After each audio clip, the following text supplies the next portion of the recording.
Hey guys, it's me, my face, and my lovely assistant Dante. Doesn't she look thrilled?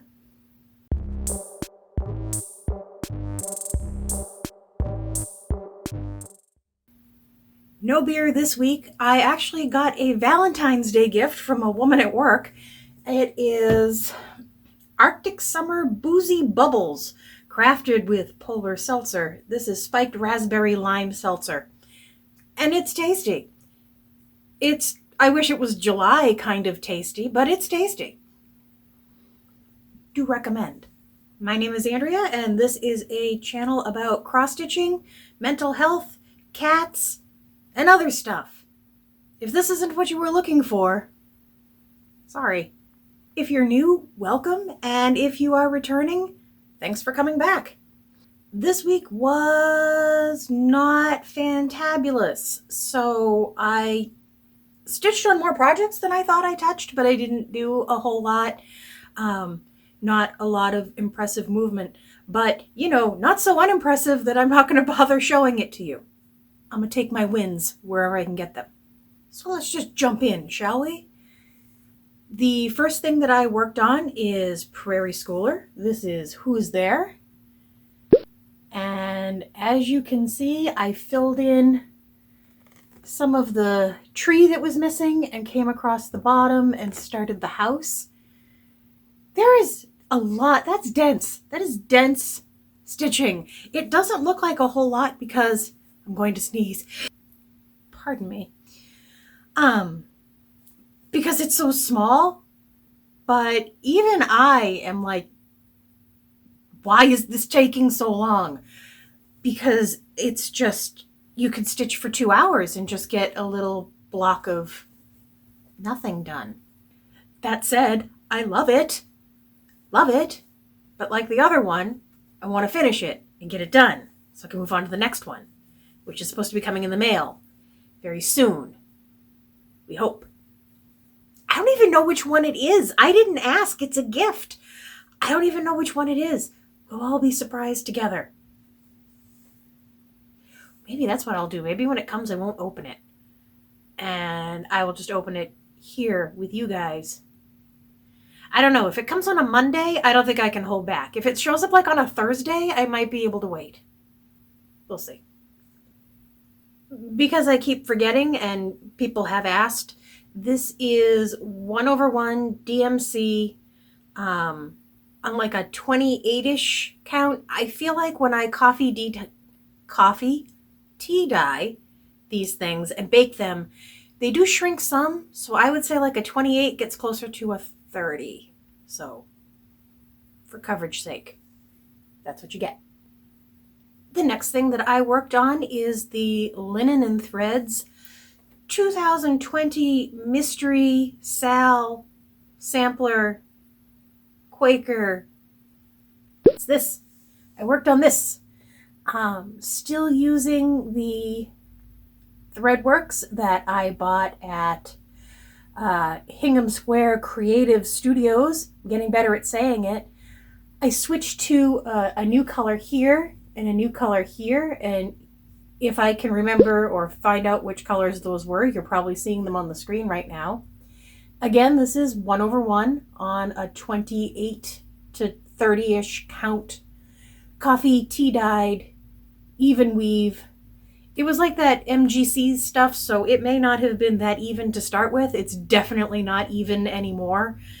You can just kind of tell by the way the excuse me, the way the square is not quite square. It's a little squat. But I don't care. I like it. It'll all work out in the end. The next thing I worked on, and oh boy did I work on it, is Suffrage Act. This is a Victorian motto, mostly conversion, but I did choose to use cherry cobbler, which was called for the bricks and things, and I am not regretting that decision, not even a tiny little bit. I finished a lot more of the brick road and the urn and the little flowers in the urn, And I have to make myself stop working on this when I'm working on it, because otherwise I won't eat, I won't sleep, I won't do anything except, what do I do when it's done? What do I do when it's done? I'm sure I can find something to fill my time. This is, I think, because I don't keep track, I think this is like linen that I got at Joann's. Like not good linen, like linen in a tube that I coffee tea dyed. So it probably started out life at 32. And now it's probably like a 33, 34 count. It does seem pretty even though, so it at least held up to coffee tea dyeing. The last project I worked on this week is Templar Prophecy. It's out of the penalty box. And you know what? I know I'm off here somewhere, or at least that's where I'm seeing it be off, but I don't know that it's going to end up making a difference. Is that my hair, cat hair? I don't know. I came across the top and started working down this way a little to see where everything would meet up. I got obsessed with the bird and the little, I don't know, rodent-y thing. The only thing that I have managed to confuse myself with, because I'm me, you're probably seeing a picture here. There's a spot in the pattern where his claw moves into an area that's all stitched in black. So whereas like he's stitched, once his claw passes that mark, it's negative space. I'm having a tough time figuring out where his negative space claw starts and where it ends coming out the other. I'm a little confused. This could end up in a penalty box again, because it's a little frustrating. I think I may just stitch around that area for a while until I feel better about it, or there's nothing left to do. This is being done in some DMC. This is Classic Colorworks Steam Broccoli.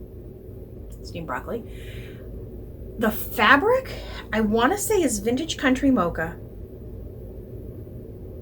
I'm going to say it's a 36. I'm doing 2/2 and it's not crunchy, or it's not like too thick. So I'm thinking, you probably know, and I'm probably telling myself, it's a 36 or a 38. And I really like it. I don't like it better than 40 count, but I really like it for having 2 strands and good coverage. It's much better than the 32 count that I'm doing Death by Cross Stitch on. It's all, when I move from one to the other, it's all floopy. So that's pretty much it. 4 nights of stitching this week, 4 different projects. I'm not usually one to do more than one project in a day or a night, mostly because once I gather up all the stuff to do a project, I don't want to put it all away and pull out a whole nother thing. If I have Death by Cross Stitch out, it's Death by Cross Stitch that's getting worked on. I can't leave things out, and I can't leave them too, not packed away, because cats, they get into everything, and they'll eat my project, they'll eat my floss, I'll be chasing them around, there'll be bobbins hanging out the back end. It's not going to be good. It's not going to be good. So yeah, 4 nights, 4 projects. This was kind of inspiration weekend for me. Priscilla and Chelsea put out their video on how they RIT dye their fabric, and I think I already knew how to RIT dye, but for some reason when they show you how to do something, you just want to go do it. So I know I have RIT in the house, and I have fabric that's still, in tubes because I buy the cheap stuff. So maybe tomorrow will be a RIT dye day. But I think really what I'm going to end up doing is making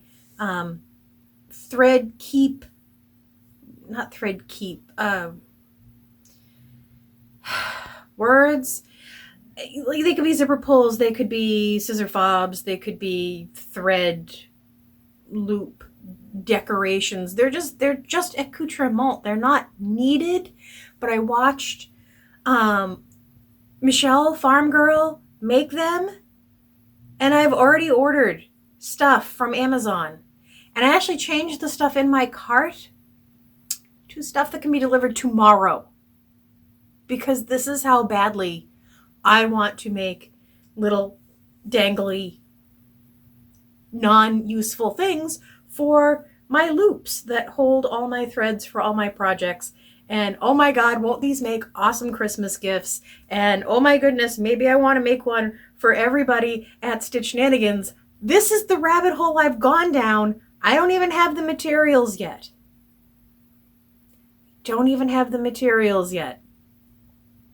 But I'm very excited because I would like a project that isn't quite stitching. I would like a project that the end result stays with me. Like, I finish a project, and other than these few things that I've managed to hang up on my walls, I don't ever see them again. I don't see them regularly. But if I make a thing and hang it on my thread loop, I'm going to see them every single time I work on that project. And then when I'm done, they're permanent. The next thing that I start to work on, I could hang it on there and go forward again. So they're a lot like, needle minders. I'm thinking of them as bling, not thinking of them as terribly useful, but I am thinking of them as something maybe I could sell. Because Mama needs the money. Mama needs some money. Mama's got all her bills paid. Bills are fine.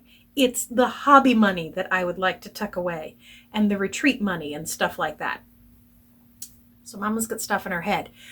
I know it is distasteful to many for people to talk about money and selling things, and it's oddly uncomfortable for me to say, like, I've had more than a few people say, oh, zhuzh that up a little and make it more interesting and throw it in your Etsy shop for $2. I don't feel like I can charge $2 for something that I charted. I just don't. I have trouble putting a value on my time and my creativity, at least with I don't know what we're even calling them, thread keep, baubles, I don't know. To me, it's a more tangible object, and if I were to sell them anywhere, I would at least feel like you're at least paying for me to put the materials all in one place together, and maybe put a little of my brain power into it. So those I think I could sell with a little more confidence.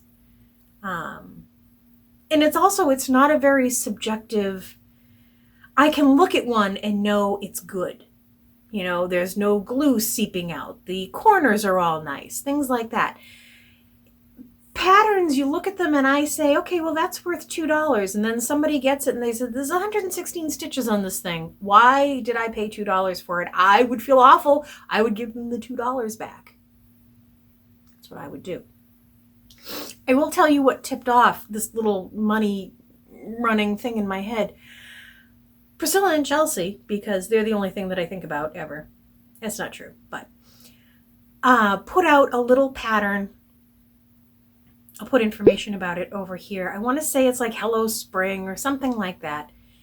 And it's a cute pattern. I mean, it's her usual chalk kind of style and all that. And they put it in their Etsy store for like $5, which is fine. And I don't feel like that's overpriced or anything like that. But it's the only item in their shop. So when I looked over and saw that they had sold over 500 of these patterns, and I started doing the math, I have to say, there was a little weeping. There was that feeling like your chest is caving in. It was like, wow, just wow. And I sort of had a little talk with myself about, putting value on myself and the things that I can do and things that I can make. I certainly don't ever expect to put up a pattern and sell 500 of them in the next day or so. But there's no reason that I can't sell what I can create. And and not feel like I should just give it away. I should be more charitable with it than selfish. Paying for threads is not selfish, because otherwise it's stealing, and that's worse. I got a teeny little bit of haul in the mail this week. I actually realized, because I actually finally sent out the pattern to the winner from like 2+ weeks ago. And usually I tuck one of my little cards in with just a thank you written on the back. And I realized that everything on that card was now wrong. Because I changed the name of my channel, I changed my Instagram handle, I changed the email address that I use for the YouTube channel. Everything was wrong. So I had new ones printed up, and I don't know if you can see them all, but now they've got the right... I don't think you can see that. Come on. Whatever, editing, there'll be a picture or something. So now they have all the right information on there, and I will bring these with me to Stitchnanigans. Did I mention I'm going to Stitchnanigans? Drink! As we get closer, this is going to get more and more dangerous. So I will bring these with me, and I will be able to leave my mark to any who might wish to come and visit me in my little house of madness. Lest you think me wasteful, the old ones have been repurposed to be thread drops, so nothing's going to waste. There is honestly not much else going on. If anyone is watching Sabrina on Netflix, we finished that last night. Would recommend. 4 out of 5, I would say. I could have done without all the music videos in there. It was a little disconcerting, but whatever. They're kids. They're adorable. I've sat down like 3 times to watch Lock and Key, and I haven't started that yet. I hope maybe this week. I wish I could watch more things at work, which seems lazy to say. But I just... If I had something going all day long in my office, I feel like I could concentrate more, which is strange, but it's sometimes how my brain works. I'm almost better at multitasking than I am unitasking. For those who have asked, to my knowledge, my sister has not found me yet. If you have, hi! Everybody say hi! No, I'm still anonymous as far as I know. It's not going to last, and it's kind of funny. I'm almost tempted to just... I don't know. If you can tell me whose videos you tend to see mine as a recommendation for, maybe I should start recommending those to her and let her find it. Either that or I'm just going to start changing my thumbnails to, hey, Janet, click this, and see if she responds. Yeah, last I got a picture from her, she was about, I want to say, not quite a quarter of the way done with the dream catcher that she's working on, but it was coming out wicked pretty. Her plan is to turn it into a pillow for her living room. It is kind of funny, though, that like when you find somebody who like is just coming into something that you are wicked excited about, like you want to do everything. You want to be like, do you need bobbins? I have bobbins. I gave her like 40 bobbins. She didn't even know what to do with herself. Of course, I was throwing them at her in a restaurant, so maybe timing is everything. I'm looking right here. I have one of those plastic bobbin organizer deals. It still has the plastic on it. I bought it at a yard sale probably 5 years ago and never used it for anything. So I keep thinking, well, maybe she needs a bobbin box. And if she needs a bobbin box, maybe I should get this. Maybe I should put this together. Maybe I should dye some, even weave for her or some Aida and let her see what it's like to, not stitch on the white stuff that comes in the kit. And maybe I want to show her some fancy floss. And maybe I should, it's just, I'm going to scare her away from this hobby. And I need to bring people in. I did appreciate several of you emailed or direct messaged me, or I should say commented or direct messaged me about meeting up in Massachusetts. We will have to figure something out. I just don't know how to coordinate anything. I don't know how to coordinate anything. Because I could say I could go to the place and be like, well, what days do you have open that I can get the room for like a few hours? I could say, okay, everybody, Friday the whatever. And everybody says, I'm not coming out on a Friday. I'm going to hang out with people I like. Not you. They would not say that to me. People are not cruel to me. Only in my head. Only happens in there. So I need to figure out how to coordinate and figure out the best day for everybody. And that takes emotional stability. And I don't always have that in abundance. Anyway, I think that is all I have for you this week. Let's just hope for a nice, quiet week. I'm not anticipating it being a great week, but we'll see.